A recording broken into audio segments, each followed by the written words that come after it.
Welcome to another episode of the HeatStrokes podcast. I should have yelled too. Hosted by Brady Kannon, presented by Mandalay Bay Resort and Casino in Las Vegas. Get ready to experience golf as you've never seen and heard it before. The price is wrong.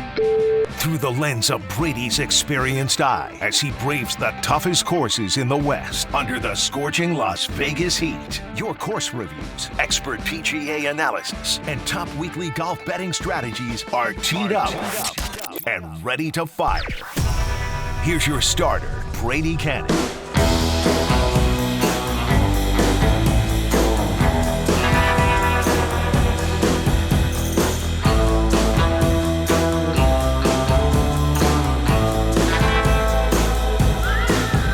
It is deadheatgolf.com, home to the HeatStrokes podcast, presented by Mandalay Bay Resort and Casino in Las Vegas. Welcome in, everybody, to episode number 11.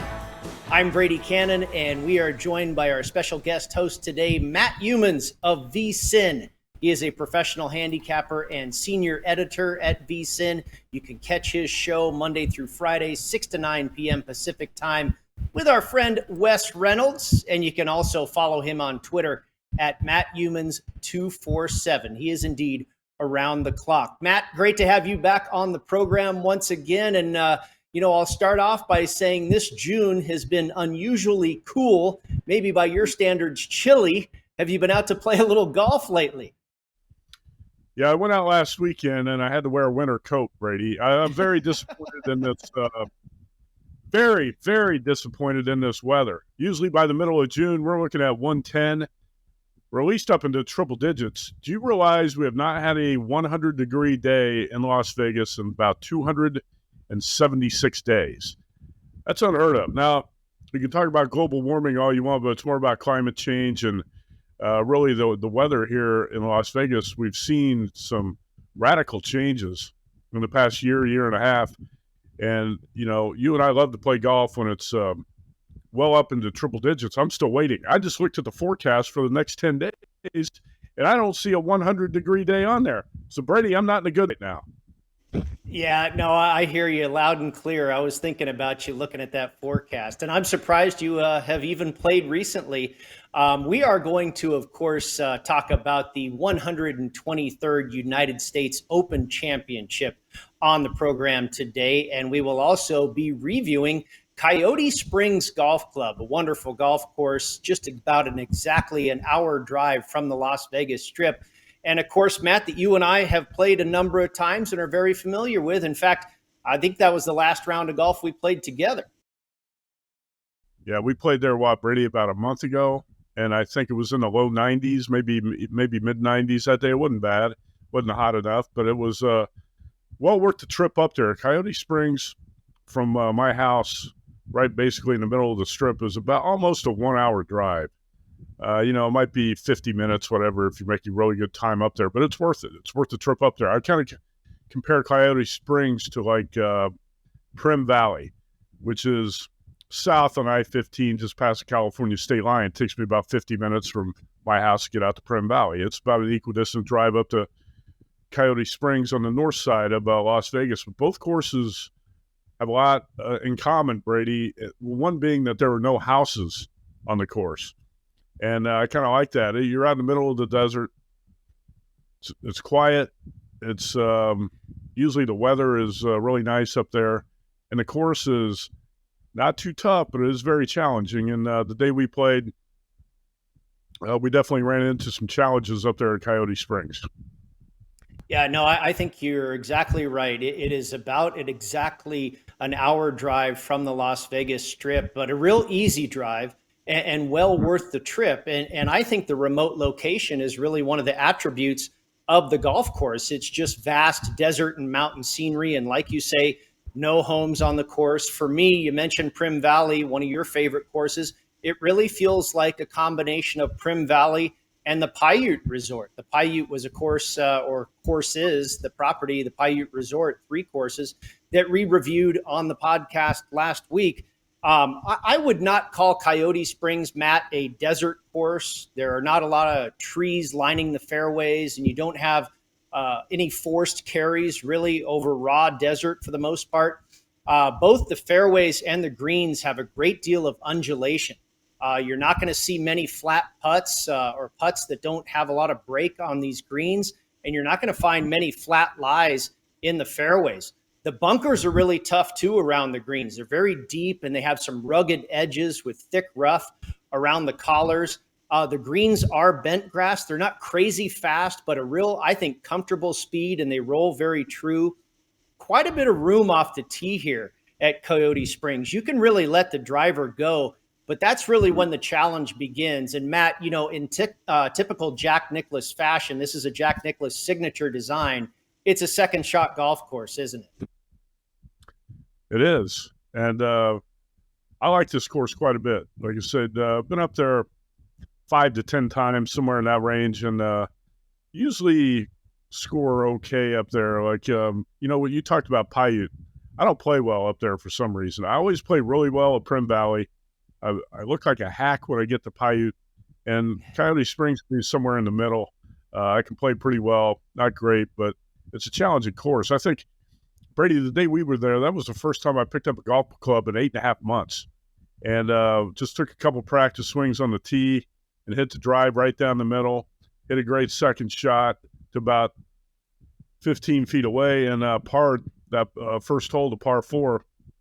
Golf is not that easy. It got a lot tougher that day. You know what's interesting about Coyote Springs, too, is that when you go out to a place like Torrey Pines near San Diego, and it's on the ocean, and you got all these ocean views, what's interesting about Torrey Pines is very little water that comes into play on any of the holes out there in the north or south course. But, Brady, when you're at Coyote Springs, you got water that comes into play on a lot of holes, and I think that's one of the great things about it.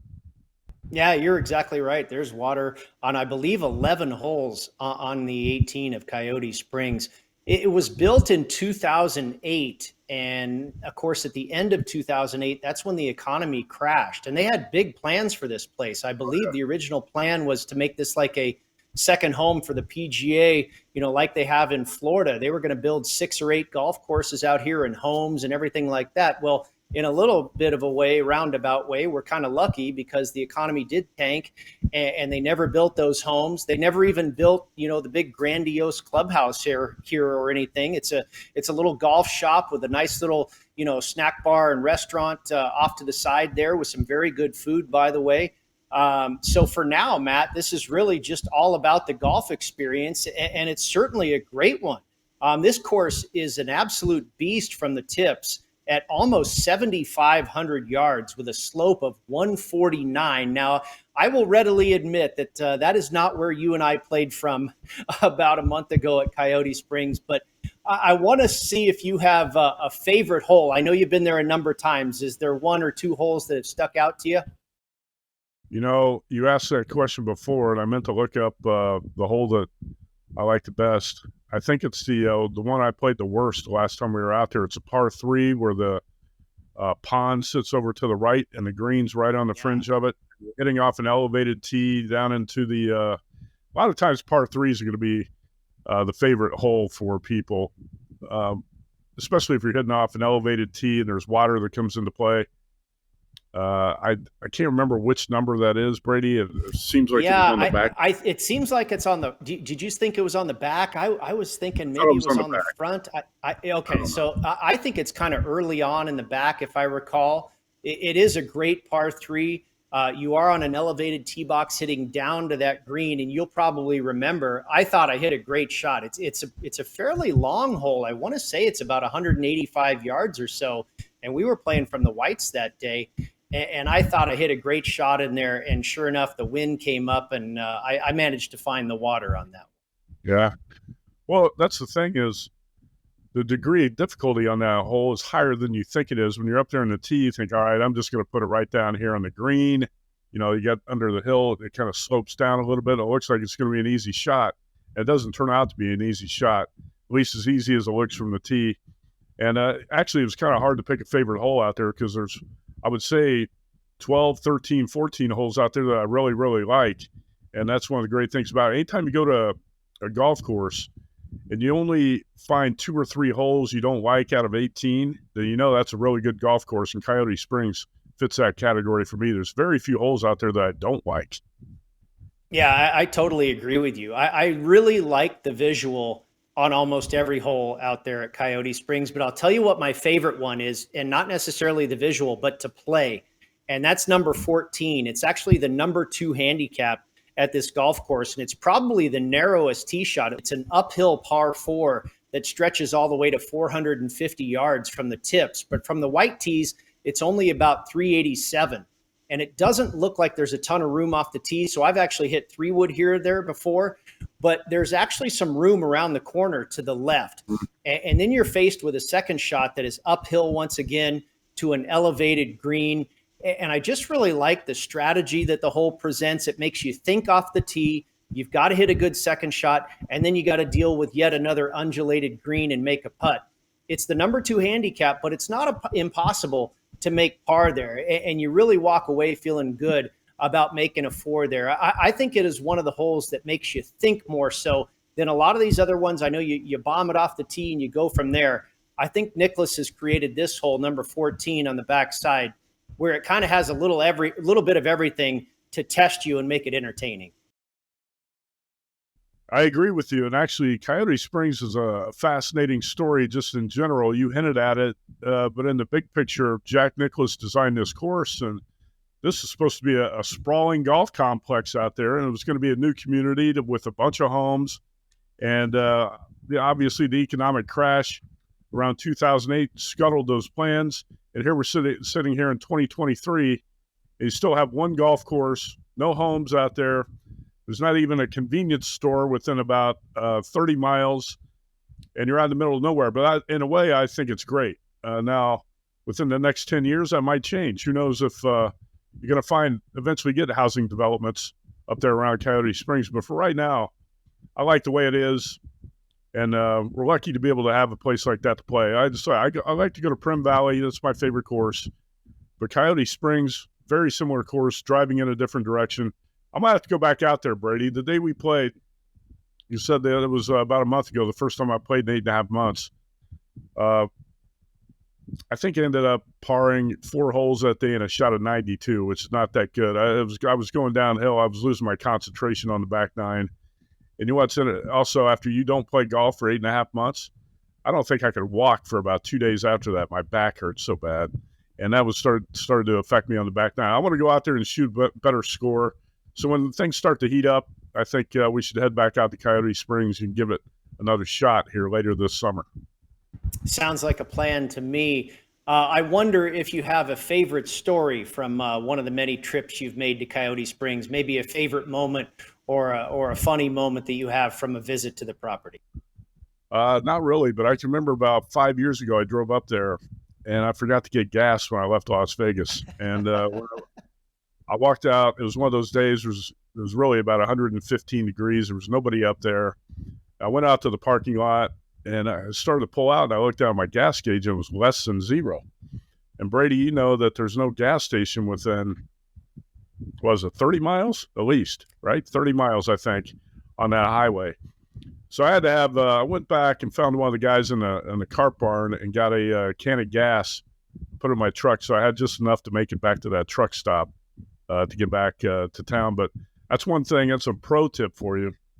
If you drive up there, make sure you get gas. Make sure you get gas before you leave Las Vegas, so you don't have to get some out of the cart barn just to make it back. But that's one of those courses, you're talking about when you're driving north from Vegas, there's some really nice courses. Wolf Creek up in Mesquite is awesome. You and I played up there a couple years ago.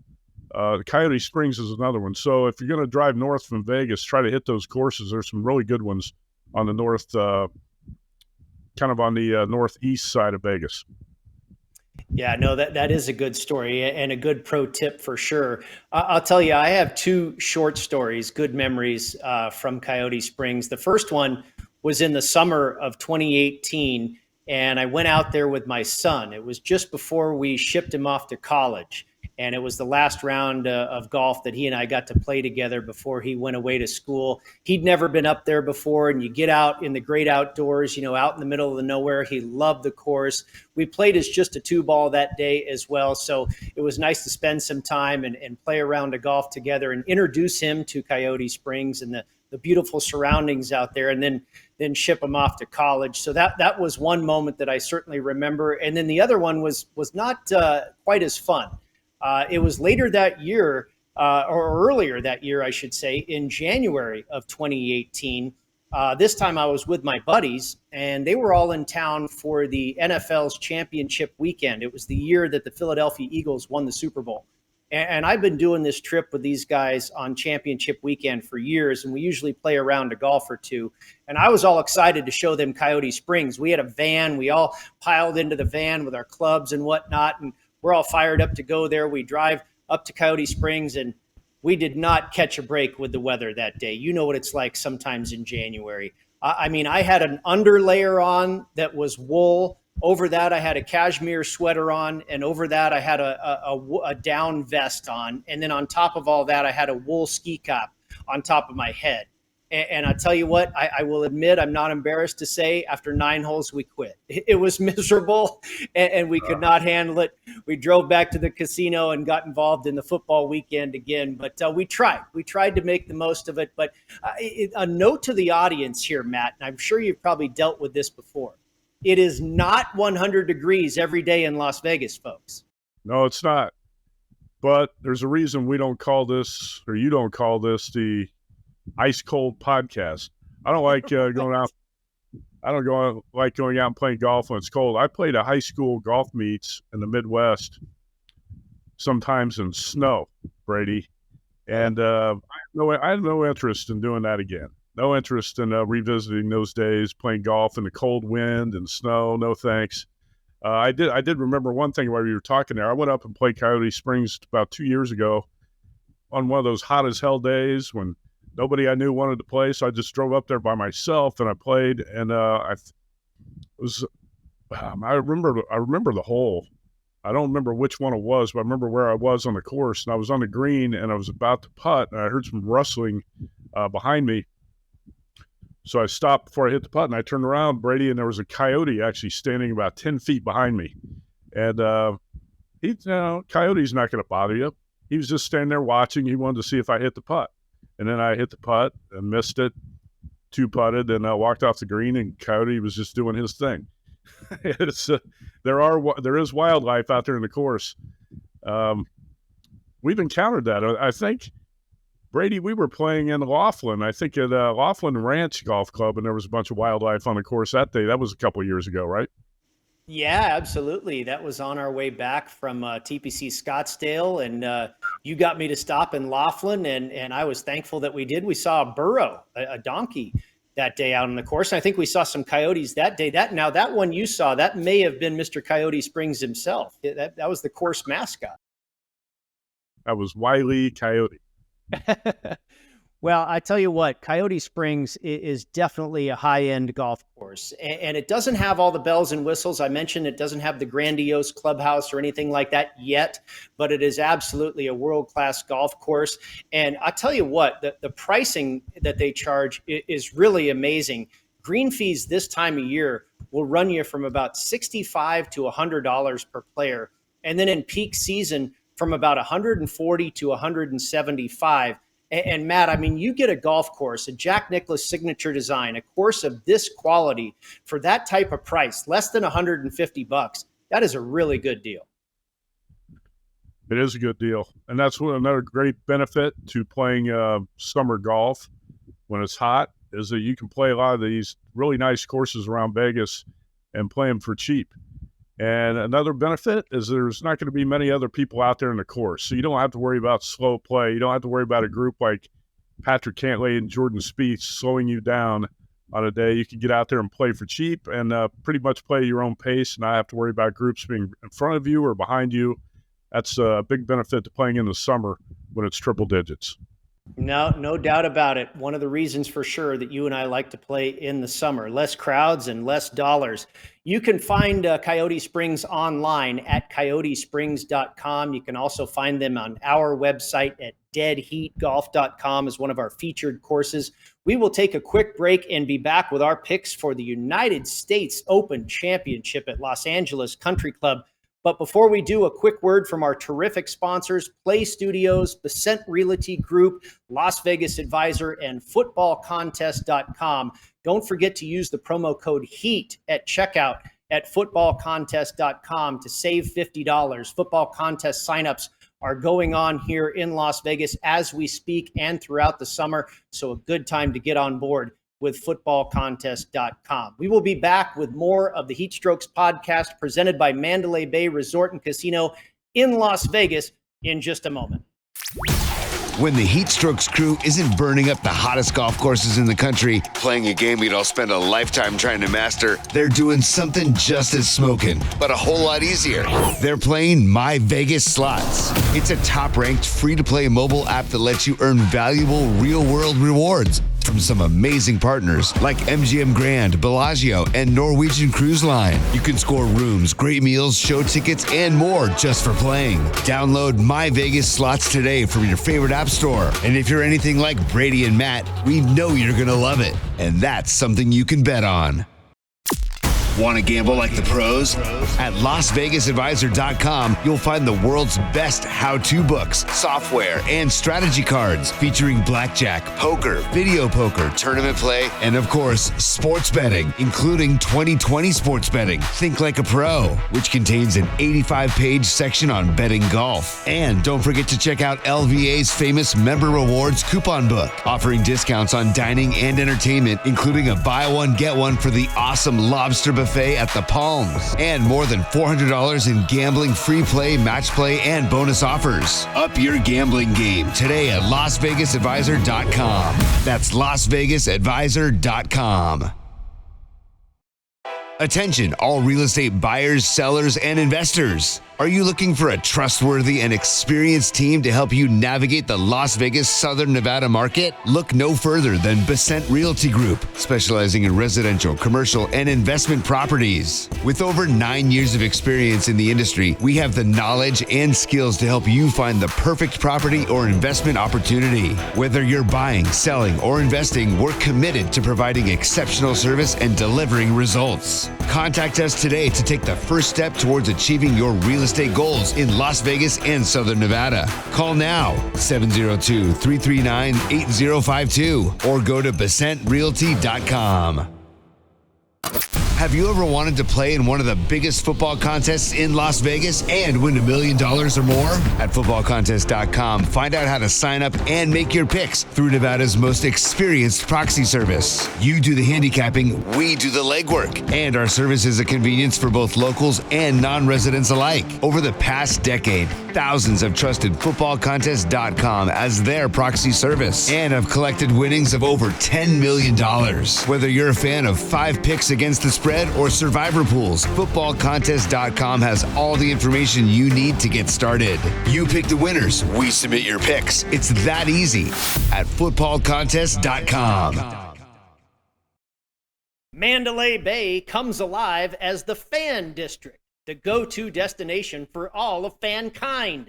Gather here, stay here, eat here, and celebrate here. Fans get exclusive food and drink specials and one-of-a-kind experiences loaded with giveaways, photo ops, surprise appearances, and more. And the best part? It's all within walking distance of the stadium. Get the party started or keep the party going at the Fan District. Welcome back to the HeatStrokes podcast presented by Mandalay Bay Resort and Casino in Las Vegas. Brady Kannon and Matt Youmans with you, and it is time to get to the third major of the season, the 123rd United States Open Championship. It'll take place at the super exclusive Los Angeles Country Club right in Beverly Hills, California. And Matt, this is a property that has never hosted a men's U.S. Open before. The last PGA Tour event it hosted was in 1940, the LA Open. And the members like it that way. They don't want the publicity. I don't know how the USGA convinced them to hold a major championship here, but here we are. And I really think this course is going to be the star of the show. we had to do a ton of research just to find out anything about this course. But I think we're in store for one of the more entertaining U.S. Opens of our lifetime. Yeah, let's hope the course plays as tough as we think it is this week. Now, the rough is really deep, and there's a lot of mystery to this course, Brady. I've done a lot of reading on it. I watched on the LA Times website, I watched a drone video of all the holes on this course. It's, like you said, an exclusive country club, and a lot of the players have never stepped foot on this course until this week. I know a lot of the golf media, even guys who live in LA, have never been out to LA Country Club before this week. So it's going to be a new experience, and I love seeing new courses like this. In fact, I wanted to make a trip over there this weekend and walk the course and maybe see the third or fourth round Saturday or Sunday, but it doesn't look like I'm going to be able to make it over there. But still, it's going to be, I think, a great viewing experience this week. And I love it when the players struggle on the toughest setups. And I think that's what we're going to have here at LA Country Club, Brady. It's going to be very challenging on the players. You've got a lot of visually attractive holes, and I think some elevation changes. And it's going to be a really cool tournament this week. So I'm looking forward to it like you are. Well, the course can stretch out to over 7,400 yards. It is a par 70, but there are a lot of different tee boxes that you can utilize here. So I think you're going to see a lot of variance in the yardage from day to day. The fairways are Bermuda grass, and they are relatively wide, very wide by U.S. Open standards. A lot of them have slopes and canted in one direction or the other. And a lot of these balls will kind of run off one side of the fairway, possibly into the barranca, into the rough, you name it. There's going to be a lot of nuance with a lot of these golf shots. This is not your standard U.S. Open, Matt, where you have needle-thin fairways and you just hit it straight. You hit your approach shot on the green, you two-putt, and you go on to the next hole. With the wide fairways, the elevation change that you mentioned, the valleys, the barranca, the rugged sand bunkers, the fast and firm conditions, I think there is not really one course that is a great match for Los Angeles Country Club, but I think there's a lot of courses that have similar characteristics, and I think one is Augusta National. Big, wide golf course with a lot of elevation change, rugged around the greens. You've got to have an incredible touch around the greens. I think Chambers Bay, where they played the 2015 U.S. Open, that was kind of a quirky setup with all kinds of elevation change and big, wide fairways. Marion in 2013 with its Parkland style and rugged bunkering. Shinnecock with the kind of links-like style. Kapalua, you and I have played there and reviewed it on this very podcast before. The Plantation course with huge, wide fairways and a lot of elevation change. I think the players are going to find a little bit of all of that in one 18-hole layout. Yeah, that makes it a complex handicapping challenge too, because there's so many different courses that you could compare to this. I kind of, Brady, stuck to Augusta when I was drawing a course correlation between the players and how they might perform here. You draw a lot of different courses into it. I think you start to overthink things and make it a little bit more difficult than it is. Now, at least that's the way I look at it. You might look at it differently, but I kind of focused on Augusta as the main course correlation. Yeah, no, I don't disagree with you at all. And you're right. Sometimes less is more, and sometimes you can just inundate yourself with data and start to question your own decisions. Hopefully, I've made a few of the right ones this week. The strokes or the skill sets that I looked at this week were strokes gained approach. I think iron play, like it always is. I think it's going to be especially huge here this week. Strokes gained around the green. I think the short game is going to be incredibly magnified this week. Hole proximity from 175 to 250 yards. It is a long course, and I believe, well over half your approach shots are going to come from that window, 175 to 250 yards. You've got par threes on here that are 280 yards or better. Now, these play very much downhill, and you can hop your ball up onto the green and whatnot, but just on the scorecard, pretty intimidating to see some par threes of that length. Par four scoring from 450 to 500 yards I looked at. I also looked at stroke gain putting on bent grass and then bogey avoidance, Matt. I wonder, you mentioned you looked at Augusta National as a correlated course. How did you really dive into the stats and break this course down without us knowing too much about it? I looked at players who perform the best consistently at Augusta, and I also strokes gained off the tee and strokes gained around the green. I think your play around the green this week is going to determine how well you fare in this tournament. And you got to be good with your short game, or I don't think you're going to survive at LA Country Club this week. You also have to be accurate off the tee, Brady. So I kind of focused on strokes gained off the tee, driving accuracy, and strokes gained around the green, and just mainly looked at those three areas. And a couple of the players I've got for the futures and matchups fit those categories really well this week, so hopefully it turns out for the best. All right, well, we will get to those in just a minute, but let's first get to our guest picks. And because it is a major championship, we bring in two contributors for the guest picks section. And we start off with Dave Tyndall, the great golf handicapper and writer from the UK. You can find his work at Betfair, and you can also follow him on Twitter at Dave Tyndall Golf. Now, Matt, you know this. Dave famously produces a 10-year trends article for every major, and it's really worth checking out each and every time. So far this year for the Masters, his trends piece produced Jordan Spieth, who finished fourth, and then he produced Scotty Scheffler for the PGA, who ended up runner-up. Now, for the U.S. Open, at the top of the list, his winner via the trends piece is Patrick Cantlay, topping the list, and that is followed closely by Scotty Scheffler. Then you have a tie between Victor Hovland and Matt Fitzpatrick, and then on down to John Rahm, Xander Schauffele, Tony Finau, another tie between Brooks Koepka and Cameron Smith, and then Colin Morikawa bringing up the rear. I know you looked at Dave's article, Matt, and I encourage people to take a look at it. It's really well done, and don't just scroll down all the way to the bottom to see what the picks are. I think it's very interesting to see the method to his madness, Matt, and the way he gets, the way he puts these trends together to get to the bottom line answer. I don't think it's something you can just toss aside. I think it's all relevant information. I did read Dave's entire column, and usually do. And he's got a lot of relevant categories there. And I was interested when I did get to the bottom to see who survived, I guess, that meat grinder he set up there with 10 different categories. I was surprised, actually, that Patrick Cantlay was his top guy. But I was happy about it, Brady, because that's also my top guy this week. So when I got to the bottom, I went, hey, all right, Dave Tyndall's formula here spits out Patrick Cantlay. I like it. No surprise that Scotty Scheffler is high on his list, or Victor Hovland, who's in great form.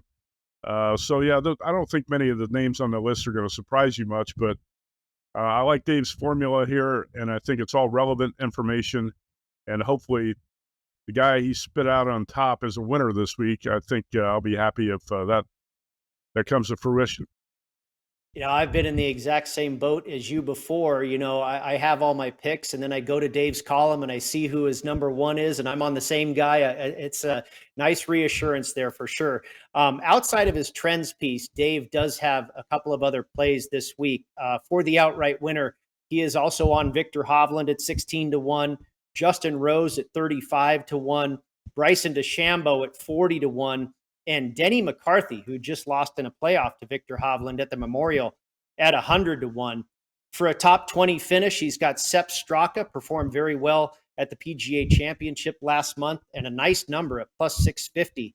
And then also, Dave gave us a few first-round leader plays you can get after these and have an immediate result before the tournament even finishes. Who will lead after round one on Thursday? He's got Xander Schauffele at 33-1, Ricky Fowler at 55-1, and Hayden Buckley, who's been very good at first-round scoring on tour this year, at 150-1. Outside of his trends piece, Matt, anything catch your eye there with Dave's picks? Yeah, a couple things. Why is he not betting Patrick Cantlay to win? He's not playing Cantlay to win? No, I think he is. I think he definitely has Cantlay to win. He just gave me some additional outrights. Okay. Well, also Justin Rose fit a lot of things I looked at, and this way you have to shop around for the best number. I bet Justin Rose at Circa this morning at 58-1. I think on Dave's graphic there he's got 35-1. Brady, if you like Justin Rose, or anybody out there is watching this or listening to this, check out the Circa odds before you fire, because I found a better number on every player I like at the Circa Sportsbook. And Justin Rose, I found 58-1 this morning. So I'm on the same page with Dave there too. Yeah, I am as well. And I tell you what, Justin Rose, of course, being an Englishman, maybe Dave being in the UK, maybe that number gets beaten up a lot more on his side of the globe. But you're absolutely right. I've seen Justin Rose. The lowest I've seen is 40-1, and I've seen 50, and like you say, 58. So a good advice there as far as shopping around. But Dave may be stuck on that side of the pond. For our second guest, we are going to call upon a mutual friend who is kind of a HeatStrokes podcast guest in more ways than one. He's played a lot of golf with us in the dead heat of summer, and that is the Hall of Fame bookmaker Nick Bogdanovich, now with Circa Sports. The U.S. Open has always been Nick's favorite major, so I always like to bring him in for his thoughts for this championship. He's got just 2 outright winners, and you know Matt, he always likes to go with the big underdogs. Kind of a mid-range price there with Tyrrell Hatton, but he is on the Englishman. Tyrrell Hatton having a phenomenal year at 40-1. And then his big bomb, he's on Wyndham Clark, the winner of the Wells Fargo Championship, at 100-1.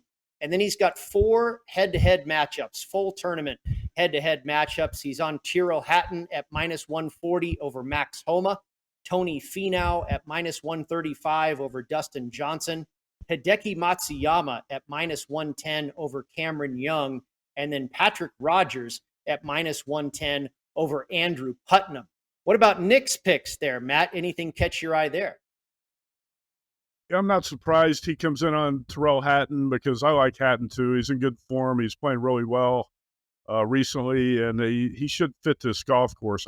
Hatton's not one of my guys, but I can't argue against him. And I think that it's probably going to be that's played that probably going to put Nick in a pretty good position this weekend.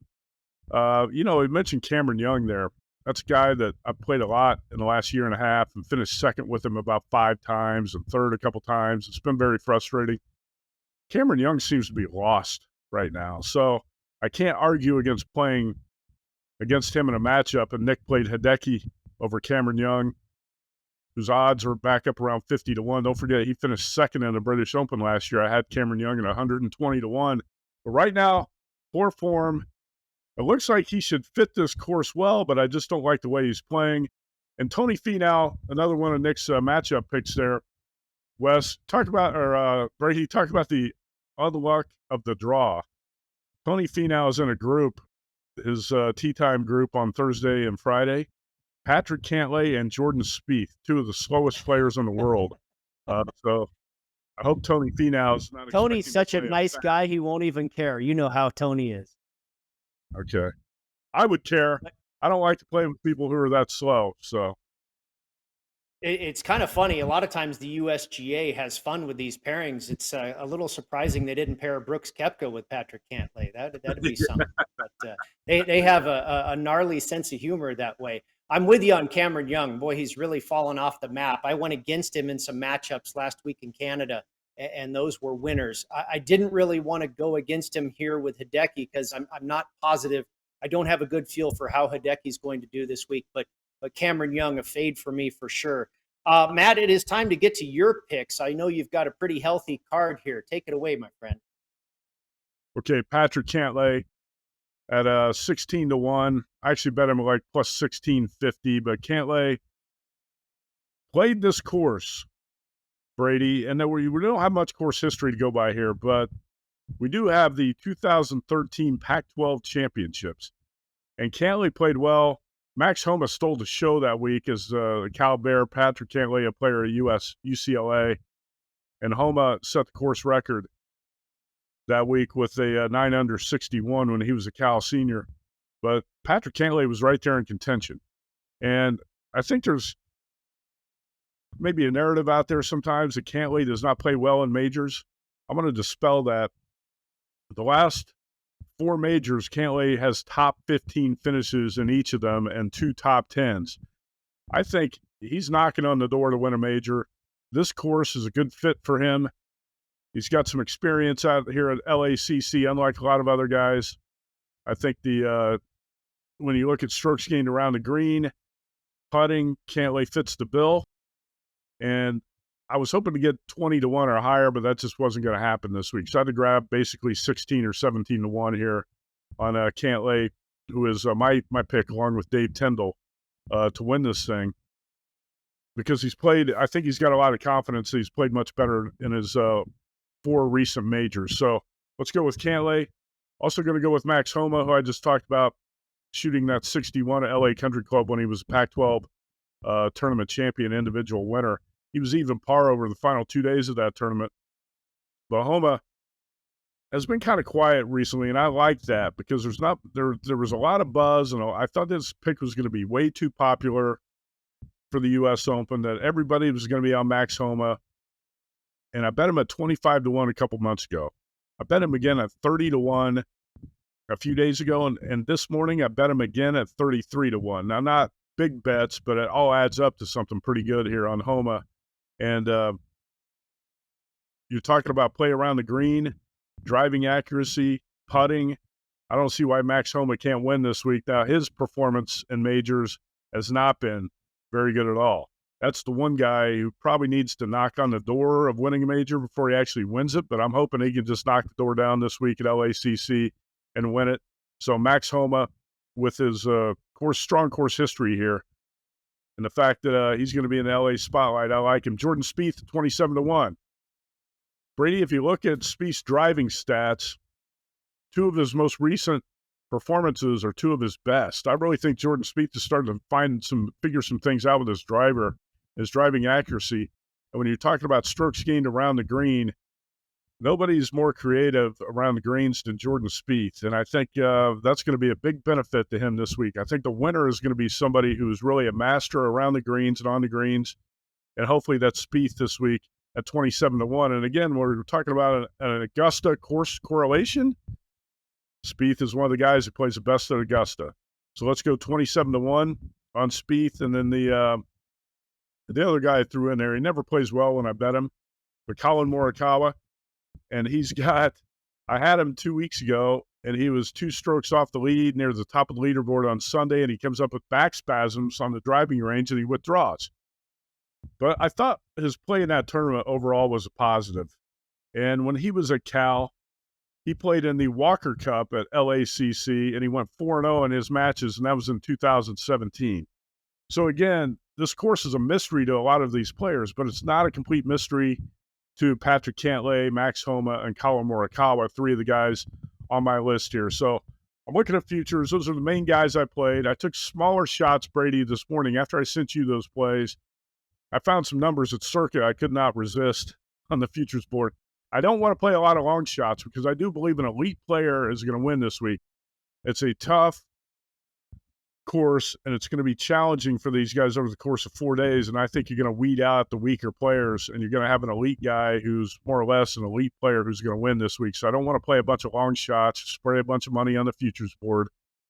But I made some smaller bets this morning on Justin Rose at 58 to 1. Who was the other one? Joaquin Niemann at 135 to 1. And there's one other player I added at 120 to 1. Let me look that up. I'll get back to it in a minute. But I added 3 long shots because I couldn't resist those numbers. Rose at 58 to 1, Joaquin Niemann at 135. And I'll get the other one here in a second. I just played it 120 to 1 because the number was too good. Well, while you look that up, I'll comment on your plays there. First of all, I noticed you're talking about Patrick Cantlay and Jordan Spieth playing slow, but you've added them there on your futures card, so you can't dislike them too much. Also, you've got 3 California kids there in Colin Morikawa, Max Homa, and Patrick Cantlay. Of course, Cantlay, the UCLA Bruin, and both Max Homa and Colin Morikawa, Cal Berkeley Bears. So I think that certainly makes sense because you're leaning on guys that at least have been to the course, played the course, and had success on the course versus a lot of these other guys who have never seen it before, maybe just arriving there on Tuesday or Monday. I mean, you talk about a guy like Nick Taylor who just won the Canadian Open. They're completely facing this in the dark, fresh off of probably the biggest win of his entire career and maybe forever. So I believe there certainly is advantages to guys that have not only played this course before, but played it in real life competition. Yeah, I hope that's the case, and it should be the case this weekend. The other long shot was Sahith Theegala. And Okay. that because I played him on a top 20. But for those who don't know, Sahith Theegala, I followed him around a little bit at the Farmers Insurance Open at Torrey Pines this year. I wanted to watch his game. I was very impressed by his short game and his play around the greens too. And I added Theegala because the 120 to 1 number is attractive, but also Brady, he's another guy who knows a little bit about LACC. He played at Pepperdine. So that's a shot I took there. Also, top 20 finishes. I played Ricky Fowler. I don't want to bet Fowler to win, but I feel like he's going to be in the mix. So Fowler at plus 165, that's a DraftKings, and Sahith Theegala top 20 at plus 280, that's also a DraftKings. And in terms of matchups, I have not played a lot so far, but I did play Jordan Spieth minus 135 over Justin Thomas. JT just seems to be lost right now. His odds floated up into that 50 to 1 neighborhood, which is unheard of for JT. But again, Spieth is one of my guys this week, and I think that's a fair price over JT, who really, since he won the PGA a year ago, has not played very good golf. So Spieth over JT, and I did play 2 top 10s. I like John Rahm a lot this week, and at DraftKings you can play Rahm to finish top 10 at plus 105. And I also bet Scotty Scheffler top 10 at minus 140. I don't want to bet these guys at the really low odds to win the tournament. You're talking about 7 to 1 on Scheffler and about 10 or 12 to 1 on John Rambo. So I don't want to play him that way, but I do think these guys are going to be right there in the hunt. How can you not? And Scotty Scheffler's 2023 starts, his worst finish is a tie for 12th. And you talk about a guy who's gaining strokes from tee to green. Scotty Scheffler, his ball striking has been off the charts. Unfortunately, he's been a little bit lost. He's had a lot of problems with the putter. So that's why I would not bet on Scheffler. That, and there's no odds value at 7 to 1. I wouldn't bet on Scheffler, but I like him to finish top 10. So that's what I've got for now, Brady. It's a good looking card, Matt. I can't really disagree with much of it at all. I'm a fan of Jordan Spieth this week. I'm a fan of Scotty Scheffler this week. I like the way you've kind of broken it up there and played them to finish top 10 rather than win it all. I'm a fan of Ricky Fowler. I think the top 20 makes a ton of sense, and absolutely fade Justin Thomas. I took a shot with him at the Memorial when his odds got all the way to about 35. And it reminded me when you and Wes Reynolds bet on him to win the Players' Championship, and his odds got all the way to 30 when he was in a mini slump. And he went on and won. And Memorial is a tournament where he's had a lot of success. And I said, geez, JT at 35. Of course, he disappointed once again, and now he's all the way to 50. So, he remains on my fade list. But as far as all of my plays, I am with you on one of them here. I've got an outright win and a top 10 finish on Scotty Scheffler. I went ahead and did go right to the top of the board and take the plus 750. And you alluded to it. His ball striking, his tee to green game, Matt, is truly Tiger-esque. He is on a Tiger Woods type level right now. I mean, he lost 8.5 strokes putting to the field at the Memorial and finished 1 shot out of a playoff. He lost 4.5 strokes to the field at the PGA Championship and finished runner-up. If this guy just putts average, he's going to win this by 4 or 5 shots. So I had to take a crack with Scheffler. Outright win and top 20 finish. I landed on Jordan Spieth. You got a little better number than me. I got 26 to 1. And you talked about it. Driving accuracy has always been his Achilles heel, but he's driving the ball better than ever. He was second in the field in driving accuracy at the Memorial when he ended with a top 5 finish there a couple weeks ago. Matt, you talked about it as well, and I'm in full agreement that a lot of this championship is going to come down to a magical short game and how well you can do around the greens. And my next guy, Cam Smith, 32 to 1, is absolutely one of the best in the world, a lot like Jordan Spieth. Both these guys have had tremendous success at Augusta National. They've had success at Chambers Bay, and we know about their short game. So I went the live route with Cam Smith there. Also, obviously, your British Open champion at St. Andrews, where you have that link style here at Los Angeles Country Club in firm and fast conditions. I think that will help Cameron Smith as well. I'm with you on Justin Rose. I actually got 75 to 1. I bet this about 3 or 4 weeks ago. That number, as we've talked about, has come down quite a bit. This guy is in such good form, Matt. He led the field at the Canadian Open last week in strokes gained approach. He's 9th in this field over the last 36 rounds for putting on bent grass. He's accurate off the tee. He won at Pebble, finished 6th at the Players, just having a remarkable year. Of course, he won the U.S. Open at Marion. I mentioned that course has some similarities. Justin Rose it would be shocking to see him not at least be in that top 10 neighborhood and contending on Sunday. Ricky Fowler, I like your top 20 bet. I went one further and bet him to win as well at 80-1. I've seen that number as low as 60-1, and I'm okay with that as well. Like Justin Rose, he is also doing everything well: ball striking, total driving, putting, short game, and a couple of courses that I like to look at every year: the Charles Schwab Challenge, Colonial Country Club, and the Memorial. I think the results in those two tournaments can be very indicative of U.S. Open success. Ricky Fowler just finished 6th at Colonial and 9th at the Memorial. And then finally, I saved the best for last, your favorite, Patrick Reed, at 110-1.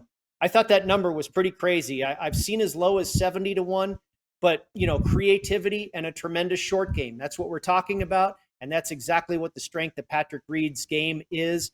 He was 18th last month at the PGA, 14th at Chambers Bay, 4th at Shinnecock in 2018, 4th at the Masters in April. Of course, he's won at Kapalua. He's won at Augusta. And I talked about Colonial and the Memorial. In his career, between the two courses, he has a combined 5 top 10 finishes at those two courses. So that's my outright card there. I mentioned I played Scotty for a top 10, played the rest of them for a top 20.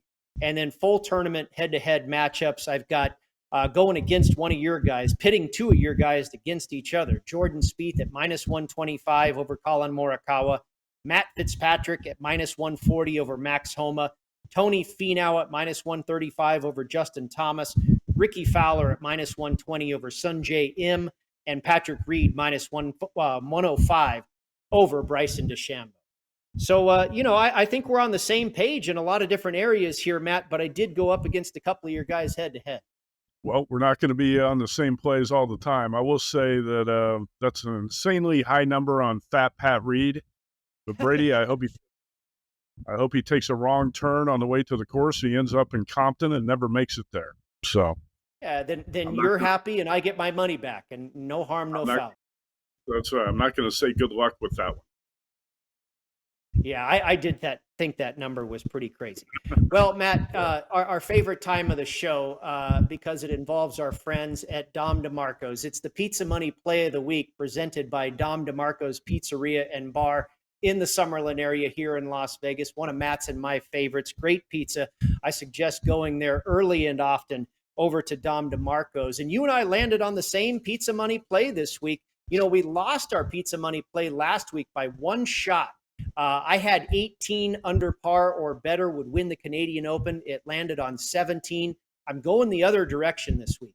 72-hole winning score for the U.S. Open. The under-over is 271.5. I'm going over. So what that means is something less than 9 under par will win this championship. I think your winner comes from somewhere between 5 and 8 under par, 8 being the max. I don't think they get to 9. Matt, I think you're going to get some scores posted on Thursday and Friday, but as this golf course gets firmer and faster and drier, by the time we get to the weekend, it is going to be a beast trying to get your ball up and down around these greens that could become very crispy by that point. There's not a whole lot of wind in the forecast either here, but do you really think the USGA wants their champion to land in double digits? I don't think so. I think this golf course is going to be very difficult. I think it'll be extremely exciting. I think we're going to get some birdies, but we're also going to get some doubles and triple bogeys. I think that winner's around 7 under or something like that. I don't think they get all the way to 9. Before the Monday show at VSiN, Wes Reynolds and I talked about this. I said, I think the winner is going to be 5 under, right around there. Wes said, I don't think it's going to be that low. I think 3 or 4 under. So This is my piece play of the week too. I said I could see 5 under, I could see 6, 7 under, maybe 8 under. But 9 under is what loses this bet for us. So let's hope the winner comes in somewhere between that 5 under to 8 under range, and I think so. Now, Brady, I do expect to see some low scores here on Thursday and Friday, at least from a few players. So you can't panic early and say, oh, man, they're going to blow this away. This course is not as tough as everybody said it was. I think it's going to get tougher on the weekend. I absolutely. I totally. I think it's going to be similar to what we saw at the Memorial. If you remember the Memorial, the first day the guy goes out for a first round lead and shoots 5 under. The next day the lead was at 8 under. The next day the lead was at 6 under. Whatever. Victor Hovland ends up winning at 7 under. I mean, it came back as that golf course got firmer and faster, and Jack just dried the place out. The scores continued to go higher, and I think that's probably what you're going to see here at LACC. Yeah, I expect it to be firm and fast on the weekend, and I think the guys will back up a little bit, so you can't get too concerned if you see a couple low scores on Thursday or Friday. Hopefully this course is as tough as we think it's going to be, and typically in a U.S. Open, that's what happens. So I was surprised to see this prop at 271.5. I really thought that was kind of a bad number. We'll find out, Brady, if we're right or we're wrong, and that's our Pizza Money play of the week. I like that playoff in Canada so much last week. I love golf playoffs. That Nick Taylor win in Canada that Jim Nantz called one of the greatest moments in Canadian sports history, with him hitting, by the way, a 72-foot eagle putt to beat Tommy Fleetwood in the playoff. I'll give you a bonus Pizza Money play. Let's bet on a playoff this week. The yes is plus 350, right? So you like a big plus price on a Pizza Money play. Let's go for a playoff of plus 352. I saw that one and took a gander myself. Thought I might land on that one, but I'm glad you did. I'd love to see a playoff. As far as the scoring, I do believe this golf course will be as hard as it's been advertised. But I think there's going to be more volatility in the scores. I think you're going to get some guys that shoot 66, stuff like that, maybe even a 65. But I also think you're going to get guys that shoot 80. I think the gap between the scoring, I think, is going to be pretty wide, much more so than we saw last month at the PGA. Yep, and all this talk about pizza, Brady, I'm very hungry. I want to get out here and eat lunch, so let's wrap it up. That is going to do it for this edition of the HeatStrokes podcast presented by the Mandalay Bay Resort and Casino here in Las Vegas. In case you missed something, you want to go back and check the information and the picks. It'll be up shortly on our website at deadheatgolf.com or wherever you get your podcasts. Later this evening, it'll be up on YouTube, the video version. You can check that out at my YouTube channel at HeatStrokes Podcast. Please give us all the likes, the reviews, all the love on the social platforms. We appreciate that. Want to thank our crew, Tom Catlin on video, Jeremiah Crow with Green Roll Media on audio, and Trifco on the creative design. Want to thank our guest host, Matt Youmans of VSiN. Check him out Monday through Friday, 6 to 9 p.m. live from the Circus Studios with our friend Wes Reynolds. Thank you to our very special guest contributors, Nick Bogdanovich and Dave Tyndall. We will be back at this time next week to review another golf course and also preview the Travelers Championship, which, by the way, this year on tour is an elevated event. Enjoy the U.S. Open, everybody. I encourage you strongly to go visit Coyote Springs. Let's cash some tickets this week. Matt, please remind everybody to stay hot. You've been dialed into the HeatStrokes podcast with Brady Kannon, presented by Mandalay Bay Resort and Casino in Las Vegas, and produced in conjunction with Green Roll Media, the world's premier sports betting podcast network. Subscribing to the show on YouTube is easy. Just search HeatStrokes Podcast. Follow us on social media at Las Vegas Golfer and at HeatStrokes Pod. If you like what you heard, please follow, like, and give us a 5-star rating on Apple Podcasts and Spotify today. Good luck out there sinking birdies and cashing tickets. We'll see you next week.